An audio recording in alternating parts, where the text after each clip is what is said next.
बिस्मिल्लाहिर्रहमानिर्रहीम अस्सलाम वालेकुम माय यूट्यूब फैमिली। आज मैं आप सबके साथ बहुत ही ज़्यादा हेल्दी और टेस्टी लड्डू की रेसिपी शेयर करने जा रही हूँ।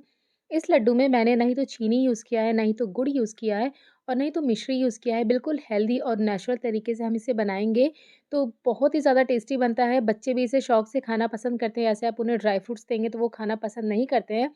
इस फॉर्म में आप देंगे तो वो इसे बहुत पसंद करेंगे। ये टेस्टी भी बहुत ज़्यादा होता है। तो चलिए इसे फटाफट से बनाना स्टार्ट करते हैं। वीडियो थोड़ी-सी भी अच्छी लगे तो प्लीज़ इसे लाइक और शेयर करना ना भूलें और अगर चैनल पर नए हैं तो चैनल को सब्सक्राइब करके बेल आइकन भी क्लिक कर दें। तो चलिए स्टार्ट करते हैं इसे बनाना। सबसे पहले हम पैन में डालेंगे 1 चम्मच देसी घी।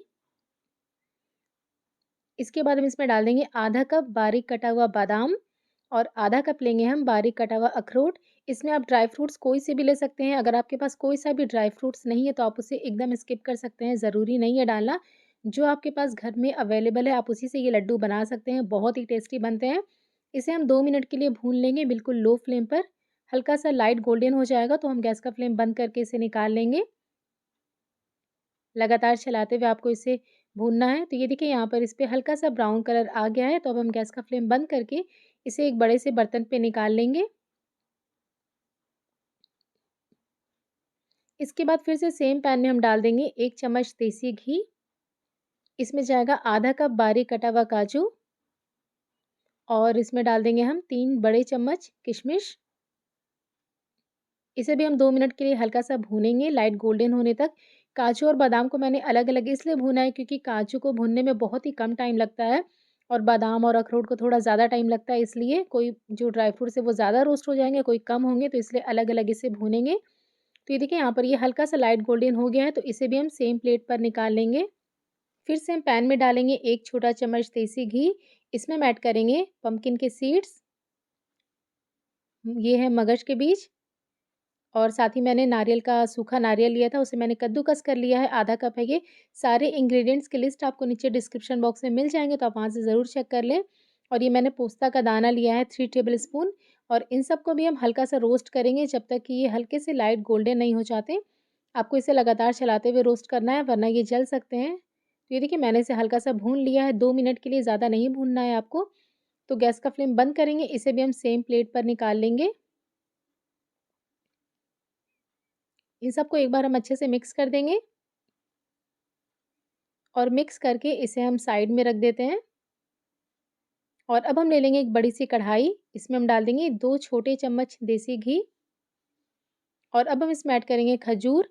तो मैंने ये 250 ग्राम खजूर लिया है और इसके मैंने बीज निकाल कर इसे चॉप कर लिया है, रफली चॉप कर लिया है बस।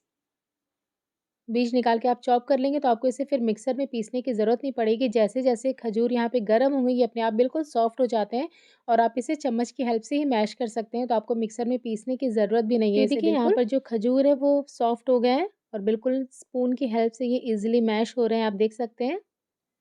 आपको इसे अच्छे से मैश कर लेना है स्पून की हेल्प से।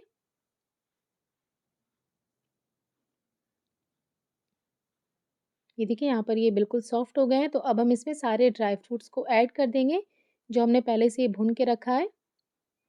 और अब हम इसे मिक्स कर लेंगे एक बार। गैस का फ्लेम मैंने यहाँ पर बंद कर दिया है। गैस का फ्लेम बंद करके आप इसे अच्छे से मिक्स कर लें।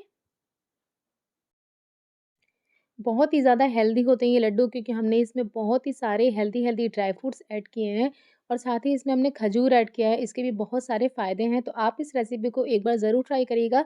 सर्दियों में इसे आप बना के रख सकते हैं स्टोर करके और डेली आप इसे सुबह-सुबह एक खा लें, ये बहुत ही हेल्दी होते हैं। तो ये देखिए यहाँ पर जब अच्छे से सारी चीज़ें मिक्स हो जाएँगी तो हम इसे फिर से प्लेट पर निकाल देंगे और अब हम इसमें डालेंगे थोड़ा-सा जायफल का पाउडर। तो इस तरह से हम एक जायफल लेकर के आधा चम्मच करीब हमें डालना है इसमें।